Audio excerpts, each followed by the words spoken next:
നമുക്കറിയാം രാജ്യത്ത് E20 പെട്രോളുമായിട്ട് ബന്ധപ്പെട്ട് അതിൻ്റെ നയവുമായി ബന്ധപ്പെട്ടിട്ട് ഉയർന്ന പ്രതിഷേധങ്ങൾ ഈ കഴിഞ്ഞ ദിവസങ്ങളിലടക്കം സോഷ്യൽ മീഡിയയിൽ സജീവമായിരുന്നു. അതോടൊപ്പം തന്നെ ആം ആദ്മി പാർട്ടി ഇന്ന് പ്രധാനമന്ത്രിയുടെ വസതിയിലേക്ക് കൂടിയിട്ട് പ്രൊട്ടസ്റ്റ് നടത്തുന്നുണ്ട്. ഇങ്ങനെയൊക്കെ കാര്യങ്ങൾ നടക്കുന്ന സമയത്താണ് നമ്മുടെ മലയാളത്തിൽ നിന്ന് ഒരു നടൻ സോഷ്യൽ മീഡിയയിൽ ഒരു പോസ്റ്റ് ഇടുന്നുണ്ട്. മറ്റാരുമല്ല, സണ്ണി വെയിനാണ്. സണ്ണി വെയിൻ എഥനോളിൻ്റെ രാസസൂത്രമായ CH3CH2OH എന്ന് മാത്രമാണ് ഫേസ്ബുക്കിൽ കുറിക്കുന്നത്. ഇതിന് തൊട്ട് പിന്നാലെ ഇതിൻ്റെ ഇടയിൽ ധാരാളം കമൻറ്റുകൾ നിറയുന്നുണ്ട്. ആദ്യമൊക്കെ കുറേ സർക്കാസ്റ്റിക്കായിട്ട് വണ്ടിക്ക് പണി കിട്ടിയോ എന്തെങ്കിലും പറ്റുമോ എന്നൊക്കെയായിരുന്നു. പിന്നീട് അത് അധിക്ഷേപവും ഭീഷണിയൊക്കെ ആയിട്ട് മാറുന്നുണ്ട്. നിൻ്റെ പടം ഇനി ആരും കാണുന്നതല്ല, സംഘപരിവാറിനെ കളിയാക്കാൻ മാത്രം വളർന്നു എന്ന തരത്തിലുണ്ട്. അതോടൊപ്പം തന്നെ സംഘപരിവാറിനെ കളിയാക്കുന്ന തരത്തിലുണ്ട്. സംഘപരിവാറിന് ഇത്തരത്തിൽ രാസസൂത്രമൊക്കെ എഴുതി വെച്ച് കഴിഞ്ഞാൽ അതിലുള്ള അണികൾക്ക് അവർക്കാർക്കും ഇതൊന്നും മനസ്സിലാകില്ല. അതുകൊണ്ട് ഇത് വളരെ ബുദ്ധിപരമായ നീക്കമായി പോയെന്ന് പറയുന്നുണ്ട്. നമ്മൾ കണ്ടിരുന്നു CJP പ്രൊട്ടസ്റ്റുമായിട്ട് ബന്ധപ്പെട്ട് മലയാളത്തിൽ നിന്ന് നിരവധി താരങ്ങൾ അവരുടെ പ്രതിഷേധവും വിമർശനങ്ങളും ഒക്കെ സോഷ്യൽ മീഡിയയിൽ കുറിച്ചതും അതിനെതിരെ സംഘപരിവാർ എത്തരത്തിലാണ് പ്രതികരിച്ചതെന്ന് കൂടിയിട്ട് നമ്മുടെ മുമ്പിലുണ്ട്. ഈ വിഷയത്തിലേക്കാണ് അജിംസ്. CJP പ്രൊട്ടസ്റ്റ് കഴിഞ്ഞതിന് പിന്നാലെയാണ് ഇപ്പോൾ എഥനോളിൻ്റെ വിഷയം ഉയർത്തിയിട്ട് സോഷ്യൽ മീഡിയയിൽ വലിയ തരത്തിലുള്ള ക്യാമ്പയിൻ നടക്കുന്നു, പുറത്ത് പ്രൊട്ടസ്റ്റുകൾ നടക്കുന്നു. അപ്പോഴാണ് സണ്ണി വെയിൻ വന്നിട്ട് എഥനോളിൻ്റെ രാസസൂത്രം എഴുതിയിടുന്നു. ആദ്യം ഇതെന്താണെന്ന് മനസ്സിലാക്കിയില്ല. കുറേ പേര് ഗൂഗിളിൽ സെർച്ച് ചെയ്തിട്ട് അതിൻ്റെ ഇടയിൽ കമൻറ്റ് ഇട്ടിട്ടുണ്ട്, ഇത് എഥനോളിനെ കുറിച്ചിട്ടാണ്, നിങ്ങൾ നോക്കൂ, സംഘികളെ കളിയാക്കുകയാണ് എന്ന്, സംഘപരിവാറിനെ കളിയാക്കുകയാണ് എന്ന് പറയുന്നുണ്ട്. എന്താണ് തോന്നുന്നത്? ഞാൻ ഈ എഥനോൾ എന്ന് പറഞ്ഞ വിഷയം കഴിഞ്ഞ ഒരു 6 മാസമായിട്ട് സോഷ്യൽ മീഡിയയിൽ കൃത്യമായി ട്രാക്ക് ചെയ്യുന്ന ഒരാളാണ്. അത് സംബന്ധിച്ച് എന്ത് പോസ്റ്റ് വന്നാലും ഞാൻ നോക്കാറുണ്ട്, എൻ്റെ കമൻസ് വായിക്കാറുണ്ട്. ഞാൻ ഇന്നലെ ഈ സാധനം കണ്ടപ്പോൾ എനിക്ക് ഭയങ്കര കൗതുകം തോന്നി. ഞാൻ എൻ്റെ കമൻറ്റാണ് ആദ്യം വായിച്ചു നോക്കിയത്. അപ്പോൾ സികേഷ് പറയുന്ന പോലെ അല്ല എന്ന് തോന്നുന്നു കാര്യങ്ങൾ. ആളുകൾ പ്രതിഷേധിക്കുകയല്ല, സർക്കാസമാണ് അവിടെ കാണുന്നത്.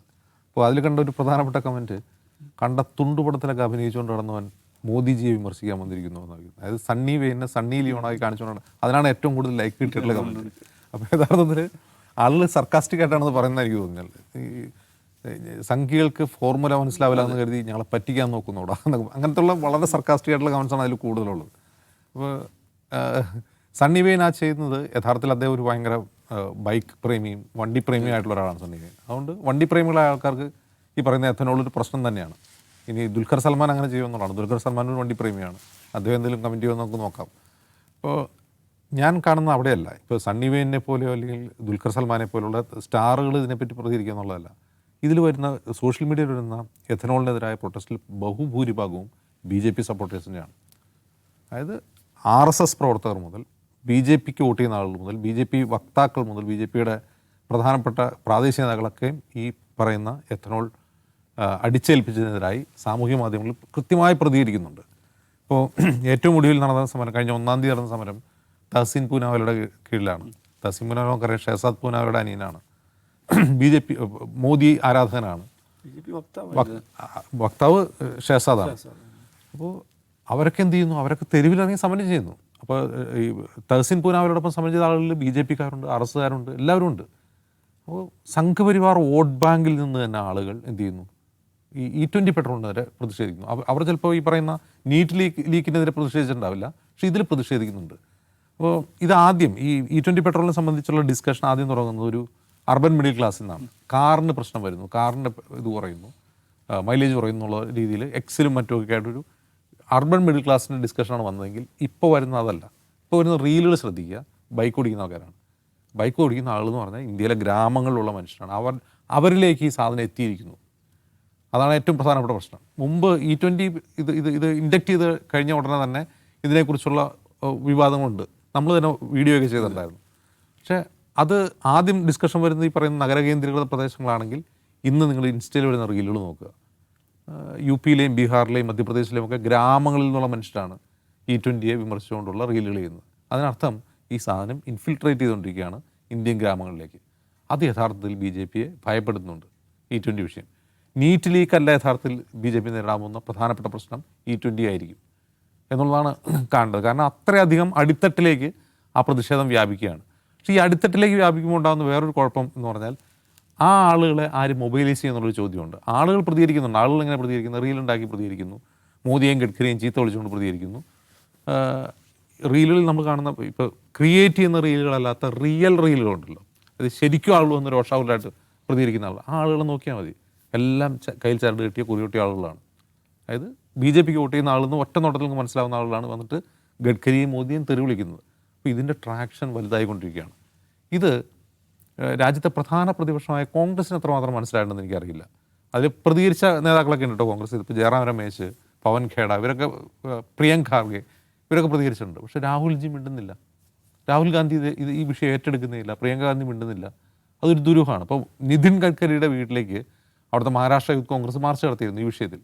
പക്ഷേ മഹാരാഷ്ട്രയിൽ നിന്നൊരു പ്രൊട്ടസ്റ്റ് ഉയർന്നു വരുന്നില്ല, യു പിയിൽ നിന്ന് വരുന്നില്ല. അങ്ങനെ ഒരു രാഷ്ട്രീയമായ സമാജ്വാദി പാർട്ടി അതേക്കുറിച്ച് കാര്യമായിട്ട് മിണ്ടുന്നില്ല. ഇത് വളരെ ദുരൂഹമാണ്. പക്ഷേ യു പിയിലും ബീഹാറിലും മധ്യപ്രദേശിലും മഹാരാഷ്ട്രയിലുമെല്ലാം ഗ്രാമങ്ങളിൽ ഇതിനെതിരായിട്ടുള്ള രോഷം പുകയുകയാണ്.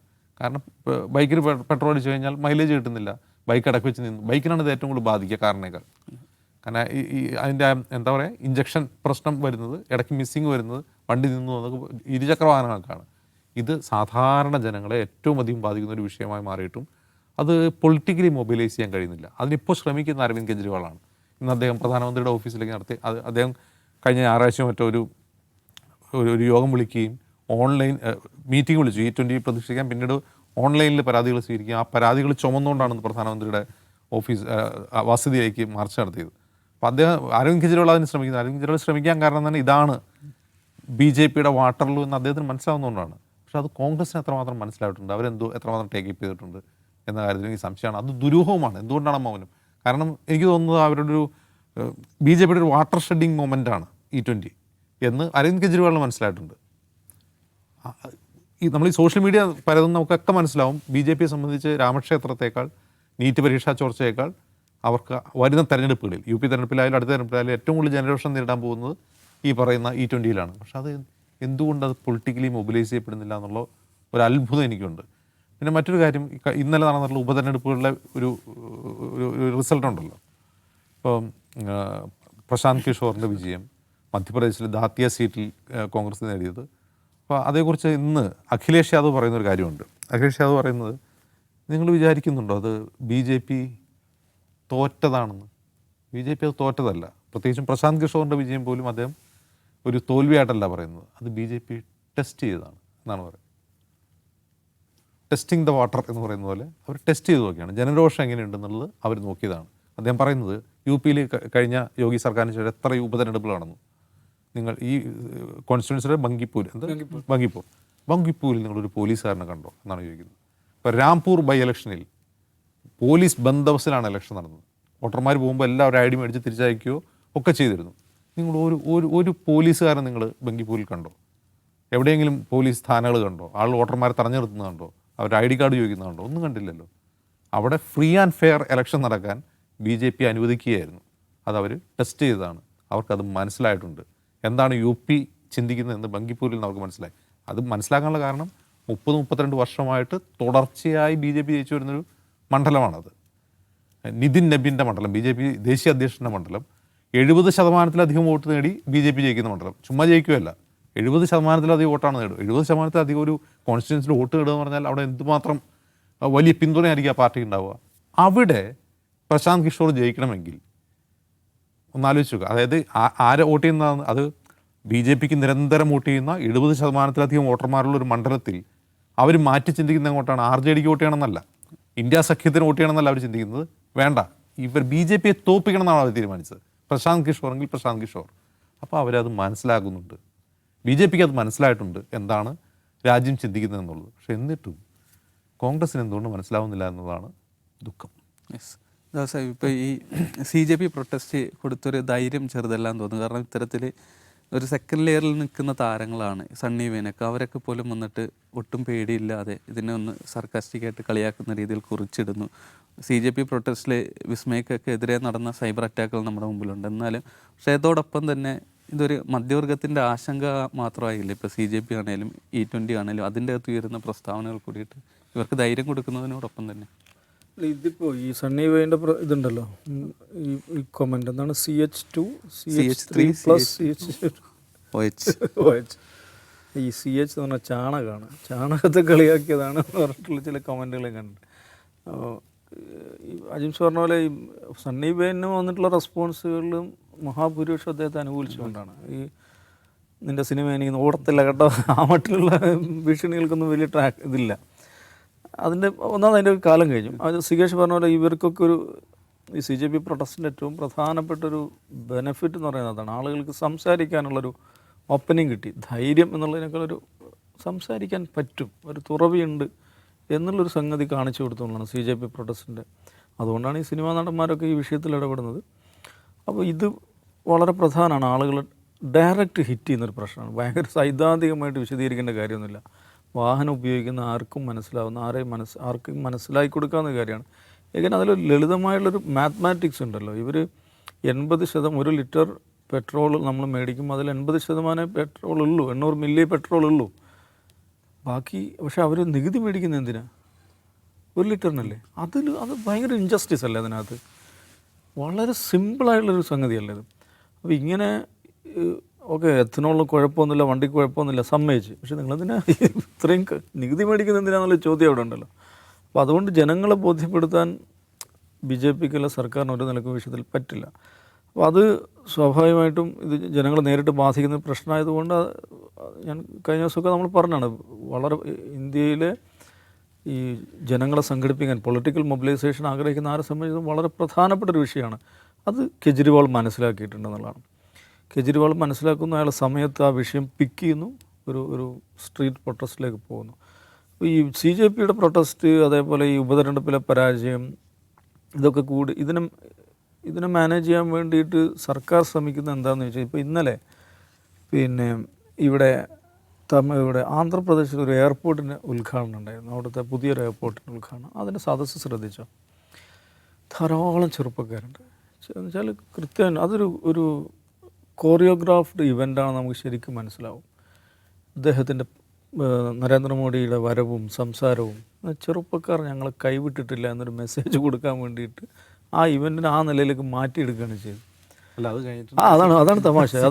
അതിനെ അങ്ങനെ ടെലിവൈസ് ചെയ്യുന്നു, വലിയ തോതിൽ നിന്ന് കൊടുക്കുന്നു. പക്ഷേ എല്ലാം പാളിപ്പോകുന്ന എന്താണെന്ന് വെച്ചാൽ, പരിപാടി കഴിഞ്ഞ് പോകുന്ന ആൾക്കാർ അവിടുത്തെ പൂന്തോട്ടം മുഴുവൻ പറിച്ചെടുത്ത് കൊണ്ടുപോയി. അവിടെ നാട്ടിലുള്ള ചെടികളും കപ്പുകളും പൂവും എല്ലാം പിഴുതെടുത്തങ്ങോട്ട് കൊണ്ടുപോവാണ്. അവിടെ ചെറിയൊരു വാട്ടർ ഫൗണ്ടൻ ഉണ്ട് എയർപോർട്ടിൽ, അതിനകത്ത് കയറി കുളിക്കുന്നുണ്ട്, എല്ലാ പരിപാടിയുണ്ട്. അപ്പോൾ ഇത് എവിടുന്നോ കുറേ ആളുകൾ പിടിച്ചുകൊണ്ട് വന്നതാണ്. എനിക്കൊന്ന് കാശ് കൊടുത്ത് കൊണ്ടുവന്നായിരിക്കും. അതിനെ മറികടക്കാൻ വേണ്ടി നടത്തുന്ന ശ്രമങ്ങളാണ്. ഇനിയിപ്പോൾ ഈ ഒരു ഏറ്റവും വലിയ പ്രശ്നം എന്താ പറയുക സികേഷേ, നീറ്റിൻ്റെ കാര്യത്തിലാണെങ്കിലും E20യുടെ കാര്യത്തിലാണെങ്കിലും രാമക്ഷേത്ര അതിൻ്റെ കാര്യത്തിലാണെങ്കിലൊക്കെ ഇവർ സ്ഥിരം പ്ലേ ബുക്ക് ഇവിടെ വർക്കാവുന്നില്ല എന്നുള്ളതാണ്. മറ്റവൻ്റെ പണിയാണ് എന്നുള്ളതാണല്ലോ. ഇതെവിടെയും വർക്ക് ചെയ്യുന്നില്ല. പക്ഷേ E20യുടെ കാര്യത്തിൽ ചെറിയൊരു സാധ്യതയുണ്ട്. അവരതെങ്ങനെ ഉപയോഗിക്കുന്നുണ്ടോ എനിക്കറിയില്ല. E20 എന്തിനാണ് പെട്രോളിൽ എഥനോൾ ചേർക്കുന്നത്? നമ്മളുടെ ഈ പെട്രോളിയം ഇമ്പോർട്ട്, നമ്മൾ വലിയ തോതിൽ പെട്രോളിയം ഇമ്പോർട്ട് ചെയ്യുകയാണ്. അപ്പോൾ നമ്മുടെ ഈ ഫോറിൻ റിസർവ് കുറഞ്ഞുകൊണ്ടിരിക്കുകയാണ്. അപ്പോൾ പെട്രോൾ എവിടെ നിന്നാണ് ഇമ്പോർട്ട് ചെയ്യുന്നത്? അവിടെ നിന്നാണ്. മറ്റവൻ്റെ ഇതാണ്. അവന്മാർക്ക് പണി കൊടുക്കാനാണ് നമ്മളിതെടുക്കുന്നത്, എഥനോൾ എടുക്കുന്നതെന്നൊരു സംഗതി വേണേൽ കാച്ചി നോക്കാവുന്നതാണ്. അത് അത്ര പറഞ്ഞു കൊടുക്കാം. പക്ഷെ പ്രശ്നം എന്ന് വെച്ചാൽ ആളുകൾ മൈലേജ് കുറയുന്നുണ്ട്. അപ്പോൾ അതേ ഉള്ളൂ ഇനിയൊരു സാധ്യത. നോക്കാം. യെസ്, എന്തായാലും താരങ്ങളൊക്കെ അവരെ സേഫ് സോണിൽ ഇരുന്നിട്ടാണെങ്കിലും ഇത്തരം കമൻറ്റുകൾ നടത്തുന്നത് വളരെ പ്രതീക്ഷ നൽകുന്നതാണ്, പ്രത്യേകിച്ചും സണ്ണി വെയിനെ പോലുള്ള താരങ്ങൾ.